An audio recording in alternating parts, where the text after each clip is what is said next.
Luego de haber pasado por el pensamiento de René Descartes y de David Hume, el representante del empirismo, el primero del racionalismo, es hora de llegar a hablar acerca de Immanuel Kant. Este filósofo de Königsberg, de este pueblo del cual no salió en su vida, decía que no hacía falta conocer otros lugares viajando, bastaban los mapas. Este filósofo que tiene un montón de anécdotas acerca de su racionalismo a ultranza, ¿no? Es decir, que ordenaba sus paseos hasta el punto de que durante años no vio a su hermana porque quedaba fuera de su orden de paseos cotidianos. Que dice la leyenda que rompió esa estructura de paseos para ir a buscar el periódico que anunciaba el triunfo de la Revolución Francesa. Eso nos lo ubica dentro del pensamiento propio del iluminismo. Este filósofo nos presenta a través de sus obras una nueva filosofía, podríamos llamar el criticismo kantiano. ¿Por qué criticismo? Porque para Kant, antes de conocer, hay que analizar las condiciones de posibilidad de nuestro conocimiento. Es decir, antes de conocer hay que juzgar. De ahí viene la palabra crítica, krinein, discernir, juzgar. Y convierte su filosofía en una filosofía del prejuicio. Es muy difícil juzgar antes de ver. Pero justamente este planteo, que deriva de su formación racionalista a través del pensamiento de Wolff, que lo lleva de alguna manera a un apriorismo, que lo conduce a juzgar antes de ver la realidad. Es cierto que Kant dice que Hume lo despertó del sueño dogmático. ¿Por qué? No tanto por el valor de los sentidos, sino por cuando Hume dice que la conexión causal entre fenómenos la pone el sujeto. Y Kant es justamente lo que va a hacer en la crítica de la razón pura. Allí encontramos su teoría del conocimiento. Parte de un análisis crítico de la realidad y de que las ciencias, para poder los conocimientos científicos ser válidos, tienen que ser necesarios, universales y progresivos. Para ser necesarios significa que sus conclusiones tienen que ser así, no pueden ser de otra manera, y universales aplicables a todos, y progresivos que permiten dar nuevos conocimientos. Hasta ahora se han planteado los juicios de manera analítica a priori. Analítico significa que el predicado forma parte del sujeto. Triángulo es un polígono de 3 lados, luego todo polígono de 3 lados es un triángulo.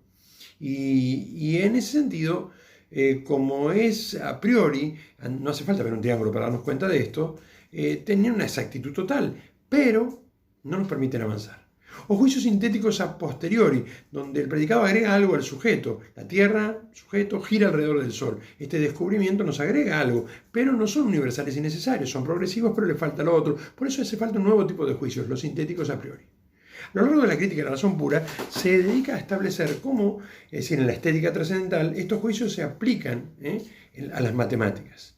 Si al caos de sensaciones que se me acerca, enseguida hablaremos de eso, yo le aplico la categoría de espacio, tendré la geometría. Si le aplico la categoría de tiempo, tendré la aritmética. Es una explicación muy sencilla, ¿no?, y básica del pensamiento de Kant. Pero luego, en la analítica trascendental, se ocupa de ver cómo estos juicios se aplican a las ciencias de la naturaleza, a la física. Si al fenómeno, resultado de ese caos de sensaciones más las formas a priori de la sensibilidad, le aplico las categorías del entendimiento, obtengo ya los conceptos de la física, obtengo ya los conocimientos de la física, los juicios sintéticos a priori en la física. Cuando llega el problema metafísico, él se plantea si se pueden, vieron que cambia la pregunta, no dice cómo se aplican a la metafísica, se puede aplicar a las realidades metafísicas, al alma, a Dios, al mundo como totalidad. Y él plantea que no. No porque no tengamos categorías de Dios y del alma, sino porque no tenemos sensaciones. Y por lo tanto, la metafísica no es una ciencia para Kant, es el teatro de las disputas. Dicho de otra manera, no se puede llegar a la cosa en sí o a las realidades nouménicas.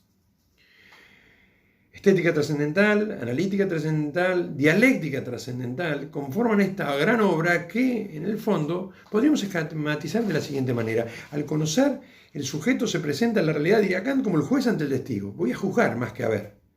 Y al ver o al analizar esto, a priori, yo observo que la realidad se presenta como un caos de sensaciones. No conozco un orden natural, no conozco un orden real, sino más bien un caos de sensaciones que el sujeto ordena primero en las formas a priori de la sensibilidad. ¿Qué son las formas a priori? Formas, moldes, vacíos, a priori, que ya tengo anteriores de la experiencia. Como los moldecitos esos que teníamos para jugar en la playa, de plástico, vacíos, que llenábamos de arena, o los moldes para hacer galletitas. Eso ya viene con nosotros. El caos de espacio y tiempo es ordenado en estas formas a priori de la sensibilidad y obtenemos así el fenómeno, que ya no es lo que aparece, sino es el producto de una construcción hecha por el sujeto. A eso la inteligencia le aplica un nuevo tipo de categorías, las categorías del entendimiento, y obtenemos el objeto de conocimiento, que es la cosa en mí, no la cosa en sí. Y entonces Kant dice, el conocimiento es solamente de cómo es el objeto para mí, no como es en sí, porque la cosa en sí, lo que él llama el noúmeno, no se puede conocer. ¿Por qué? Porque no podemos conocer la realidad antes de construirla. Como conocer ya no es contemplar, como para todos los filósofos anteriores, sea hacia el exterior, Aristóteles, Santo Tomás, sea en el interior, San Agustín, Platón, Descartes. Como conocer es construir, poner moldes, poner orden. No puedo saber cómo es la realidad antes de que yo la haya construido. Tampoco puedo conocer algunas realidades metafísicas como el alma o Dios, porque si bien tengo categorías, no tengo sensaciones de ellos, y el conocimiento supone algo que viene de afuera y algo que viene de adentro. Las categorías de adentro, las sensaciones de afuera. Por lo tanto, la conclusión de Descartes es que la cosa en sí no se puede conocer ni el alma ni a Dios. No dice que no existan, se declara agnóstico. No se puede conocer por la razón. Ahora bien, este pensamiento, de alguna manera, se convierte en el generador del fantasma del relativismo. Si solo conozco la cosa en mí, entonces tal vez mi conocimiento sea relativo. Kant se da cuenta del poder disolvente del relativismo y que esto tiraría abajo todo su sistema, y entonces dice no. Yo conozco solo la cosa en mí, pero ¿cómo sé que esto es así? Porque las categorías que tenemos los hombres son universales. Todos tenemos los mismos moldes. Sería mucho más fácil decir porque la realidad es objetiva y la podemos conocer. No, él dice, a diferencia de lo que diría Santo Tomás o Aristóteles, todos tenemos los mismos moldes y aplicamos esos moldes. Y si alguien no lo hace, está categorizando mal. Es un intento de salvarse de ese relativismo que ya está puesta su semilla y que en algún momento va a estallar. Sin embargo, para Kant, la crítica de la razón pura, podríamos decir, y así lo decía el doctor Iturralde Colombres, gran maestro mío también, ¿no?, de filosofía y especialista en Kant, es simplemente la preparación de su gran obra, la crítica de la razón práctica, la ética kantiana. Allí comienza diciendo que el hombre es libre. Acuérdense, el iluminismo, la libertad, igualdad y fraternidad. El hombre es libre. Y libertad significa autonomía. Dicho de otra manera, el hombre es libre porque hace su propia ley. Eso significa autónomo. Ahora bien, este grito de libertad supone la total no dependencia de nada. Si yo al obrar dependo de algo, entonces ya no soy libre. Por lo tanto, yo al obrar no puedo depender absolutamente de nada. Y eso lo plantea en el ejemplo del ahogado. Hay una persona que se está ahogando y entonces, ¿qué tengo que hacer? Si lo voy a salvar por amor, no sería libre. Estaría dependiendo de ese amor. Por interés tampoco, estaría dependiendo de la ganancia. Entonces, ¿qué tengo que hacer? Kant dice, para salvar la libertad, esa libertad que es un a priori, esa libertad que en el fondo podría ser una realidad nouménica, ¿no? Pero él dice es un postulado que se va a probar en la acción. El hombre para obrar libremente tiene que obrar por deber. Esto parece contradictorio. ¿Cómo ser libre y obrar por deber? Sí, dice Kant. Porque fíjense en el ejemplo del ahogado, ¿no? Es decir, yo al decidir qué voy a hacer, si lo voy a salvar o no, tengo que obrar por deber. ¿Y qué es obrar por deber? Obrar según un imperativo, mandato categórico, puramente formal. Ese imperativo categórico es a priori, lo tiene todo hombre desde que nace. Y se enuncia de la siguiente manera: obra de tal manera que tu obrar pueda ser elevado a principio, a máximo universal. ¿Cómo se hace esto? Supongamos que yo tengo una persona que se está ahogando. Supongamos que yo soy profesor en un viaje de estudios a Puerto Madryn, siempre llevo a los alumnos a Puerto Madryn, se me cae alguien al agua y no tengo el capitán del barco, estoy yo solo como adulto. ¿Qué tengo que hacer? Tengo dos opciones, salvarlo o no. Obra de tal manera que tu obrar pueda ser elevado a máximo universal. Supongamos que opto por no ir a salvarlo. Tendría que primero ver si esto se puede, condiciones de posibilidad de mi obrar moral, aplicar a todos los casos. ¿Cómo se elevaría esto? Cada vez que se cae un alumno, cada vez que alguien necesita ayuda, el profesor José María Aguirre, no, el otro tiene que dársela. O no tiene que dársela. Vayamos por la negativa. Si planteamos como principio de obrar que cada vez que alguien necesita ayuda no hay que dársela, se extinguiría la raza humana. Eso le preocupa a Kant, no sé si le preocupa tanto. Lo que sí se desaparecería es la libertad. Para defender la libertad, entonces yo tengo que ir a salvarlo.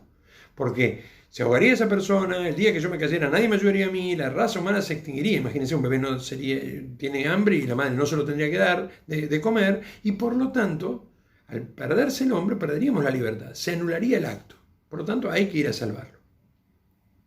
Ahora bien, ¿por qué hay que ir a salvarlo? ¿O por qué hay que ser libre? Porque debemos ser libres. Elevemos el otro camino. Si yo digo cada vez que alguien necesita ayuda hay que ir a salvarlo, entonces esa persona se salva, yo si me caigo me salvaría, la raza humana continúa, la libertad sigue presente, debo ir a salvarlo. Y si no quiero, debo ir a salvarlo. ¿Pero por qué? Porque debo ir a salvarlo. La filosofía de Kant es el deber por el deber. Más aún dice, no se puede obrar contra el deber. Esto sería depender, por ejemplo, ir a salvarlo por interés o incluso por amor. Eso sería inmoral. No se puede obrar con el deber. Esto significa que supongamos que yo siento que es mi deber, soy el profesor a cargo del grupo, pero por otro lado lo hago por amor. Esa persona que se está ahogando es un alumno que yo quiero mucho. Sería inmoral, porque no sabría si lo hice por deber o por amor. hay que obrar solo por deber. Entonces, ¿cuál es la clave para saber si algo, profesor, esto es mi deber, que no me guste, que no tenga ganas de hacerlo? ¿Por qué dice eso Kant? Porque dice que la razón nos lleva a obrar por deber, para ser libres, una libertad muy particular. En realidad es la libertad del sujeto trascendental, el hombre, ¿no? El individuo. Pero la sensibilidad, reconoce Kant, me lleva a obrar por placer. Placer entra todo lo que nosotros llamamos también felicidad, no solamente lo sensible. Ahora dice, en esta vida placer y deber nunca se pueden unir. Homo duplex, dualismo total. Y por lo tanto, en esta vida tenemos que reprimir toda pasión. Todo deseo sensible, todo deseo primario debe ser reprimido. Por eso Kant dice que, Ortega y Gasset dice que Kant sufre ontofobia, fobia al ser. Y es una filosofía de la represión, nos hace recordar a los viejos estoicos, ¿no? Es decir, donde de alguna manera yo para ser libre tengo que vivir esclavo de la represión constante de las pasiones. No les cuento lo que dirá Nietzsche después. Esa araña imbécil de entrañas judeo-cristianas, así llamará a Kant. Lo de judeo-cristianas es porque Nietzsche ve el judeo-cristianismo a la luz de Kant. Y de araña porque tejió un sistema, e imbécil porque dice se volvió idiota, ¿no? Uno dice, pero esa es una palabra muy dura. Sí, deficiente mental, dice Nietzsche. ¿Por qué? Porque en el fondo nos hizo obrar solo por deber, y el deber por el deber mismo. Más allá de las críticas extremas que le hace Nietzsche, indudablemente, y más allá de las intenciones de Kant, esta filosofía del deber se impuso, esta ética del deber se impuso por todos lados en Europa y se metió en los entresijos hasta del cristianismo, no de la iglesia como tal, pero sí de cristianos que a veces dicen, tengo que ir a misa, ¿por qué? Porque tengo que ir a misa. Tengo que hacer esto porque tengo que hacer esto. Eso es Kant, no es el cristianismo. ¿Sí? Y a su vez que ven todo lo sensible como algo pecaminoso y oscuro. ¿Por qué? Porque en el fondo debe ser reprimida toda sensibilidad. Eso es Kant. El pensamiento de Kant reconoce que en algún momento placer y deber se tienen que unir, pero no se puede dar en esta vida. Entonces termina la crítica de la razón práctica diciendo en algún momento placer y deber se deben unir, y entonces en el infinito lo patea un poco lejos. Pero para eso tengo que tener un alma inmortal. Pero si había dicho que no se podía conocer. Sin embargo, ahora dice, hay un alma inmortal porque de alguna manera tengo que justificar que yo obtenga el placer de haber cumplido con mi deber. Acá en esta tierra no, en más allá. Entonces lo hizo todo por interés. No, Kant es suficientemente inteligente como para decir, si yo lo hago pensando en el interés posterior de esta vida, obviamente que tampoco voy a tener ese placer. Ahora bien, si yo he vivido cumpliendo con mi deber y reprimiéndome todo el tiempo, obtendré ese placer en la vida eterna, pero para eso hace falta un Dios que me garantice la unión. Y aparece el Dios. Entonces, profesor, es lo mismo de siempre. No, este Dios kantiano es un Dios remunerador, un Dios cajero, un Dios que está ahí simplemente para pagarme por mis servicios.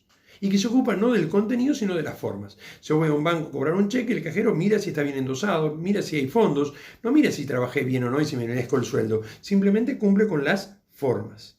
Así el Dios de Kant es un Dios que está al servicio del hombre, es un Dios remunerador, que no pone mandamientos, que no pone normas, que no jode en el fondo, pero que está ahí simplemente para pagarme y le permite cerrar perfectamente el sistema. Un Dios o una religión dentro de los alcances estrictos de la razón. Este pensamiento kantiano obviamente que se fue haciendo cada vez más represivo. Es como si Kant fuera un señor feudal que le dice en su feudo, miren, acá vamos a ser autónomos, vamos a hacer lo que queramos. Lo primero que tiene que hacer para decir eso es hacer una gran muralla. La gran muralla, el gran muro es la crítica de la razón pura, donde dijo que no se puede conocer la esencia de las cosas. Si no puedo conocer la esencia de las cosas, ahora sí puedo decir soy autónomo. Pero empezó a haber una rebelión dentro del castillo, porque alguno dijo, el cocinero dijo, bueno, yo voy a cocinar lo que se me dé la gana y a la hora que quiera. El maestro de armas dijo, yo voy a hacer, basta de forjar armas, yo voy a pedir paz y amor, ¿no? Es decir, y cada uno empezó a hacer lo que quisiera. Entonces el señor feudal, Kant, dice, no, para. No es que cada uno sea autónomo, el hombre es autónomo. Y aparece esa idea del sujeto trascendental. Y ustedes tienen que cumplir su deber. Esto parecía una olla a presión hasta que en determinado momento todo estalló. Y en ese momento el señor feudal no puede decir, no, para, hay que hacer caso al señor feudal porque miren lo que hacen en todos los feudos. Porque miren la esencia de las cosas. Tarde. La filosofía kantiana impone el deber y si el deber no se impone por sí mismo, se impone por la fuerza. Un hijo de Kant será indudablemente, o nieto de Kant a través de su hijo Augusto Comte, es decir, será Hans Kelsen, ¿no? El padre del positivismo jurídico, donde la norma, es decir, hay que cumplirla solo porque está ahí, no porque sea buena o mala moralmente, y por su carácter coercitivo. Si no, voy preso, ¿no? O si no, voy a la multa. Fíjense que en Kant esta olla a presión fue muy fuerte, pero influyó muchísimo en todo el siglo XIX, hasta que un punto en que estalló. Y los neokantianos dijeron, gracias Kant por tus categorías, guardate, es decir, su universalidad. Gracias Kant por la autonomía, guardate tu deber. Cada uno puede hacer lo que quiere. Y apareció el historicismo, todo depende del momento histórico, el culturalismo de cada cultura, etcétera, etcétera, hasta el subjetivismo total. Cada uno es autónomo, cada uno hace su propia ley. Pero obviamente eso es una historia posterior, muy posterior, porque de Kant, para llegar a eso, primero tenemos que pasar por Guillermo Federico Hegel. Guillermo Federico Hegel ya fue explicado, ¿no? Es decir, a través de las posturas, o va a ser, sí, en las posturas antropológicas monistas. De Hegel surgen también unas grandes reacciones que en el fondo, decía el doctor Kumar, son criptoidealistas. De Hegel surgen como reacciones, Hegel viene después de Kant, pero da un paso más. Si para Kant conocer es construir, para Hegel conocer es proyectar. ¿Cómo puedo conocer que existe la cosa en sí si no la puedo conocer? ¿Por qué seguís afirmando que hay una realidad nouménica? Le diría Hegel a Kant en un diálogo que nunca existió. Kant diría porque de alguna parte tienen que venir los fenómenos. Hegel dice del sujeto. Todo es una proyección del sujeto. Pero el sujeto para Hegel ya no es el individuo, sino que es el espíritu absoluto. Un espíritu absoluto que se proyecta en la historia. De eso vamos a hablar, o ya hemos hablado en un video en particular y con mucho detalle. Ahora bien, del pensamiento de Hegel totalmente inmanentista, donde hay un espíritu absoluto, un pensamiento puro, todo lo real es racional y lo racional es real, hemos ido mucho más allá de Kant, surgirá, más allá, insisto, de la influencia en la ética kantiana, que es impresionante, ahí cómo se metió en los entresijos del pensamiento y la filosofía, la ética de las formas, etcétera, etcétera, surgirá de Hegel una reacción, o las reacciones criptoidealistas. ¿Por qué criptoidealistas? Decía Comar, porque está el idealismo metido dentro. Tres grandes reacciones, por ejemplo, el positivismo de Comte, que se opone, pero en el fondo termina absolutizando a la razón a través de las ciencias, ¿no? Y las ciencias empíricas, desvalorizando el saber filosófico y teológico. El pensamiento de Marx, que de alguna manera es su hijo más cercano, aun cuando invierta el sistema y vea todo lo que era espiritual como material, pero sigue hablando de una especie de materia absoluta, y la pérdida de la individualidad, y también el existencialismo, porque en el existencialismo de Jean-Paul Sartre, ya hablaremos en algún anexo también de él en particular, es decir, encontramos una fuerte reacción total al esencialismo, idealista, etc., pero que en el fondo termina, de alguna manera, sin salir del nominalismo y sin salir también de ese pensamiento idealista donde de alguna manera yo proyecto una realidad. Ya lo justificaremos más esto último cuando lleguemos al pensamiento de Jean-Paul Sartre, en tal vez lo que serán ya los últimos anexos o últimos videos, porque ahora a partir de aquí, es decir, los cursos se van complementando con otros videos que he hecho. Primero que todo, si uno ha llegado hasta este punto del curso, ahora tendría que volver a rever el de las posturas antropológicas, donde hablé de Hegel, donde hablé de Marx, o los primeros, donde hablé de Comte, ¿no? En la definición semántica de la filosofía. Nos faltaría ver la historia del existencialismo y para eso nos dedicaremos en un video posterior.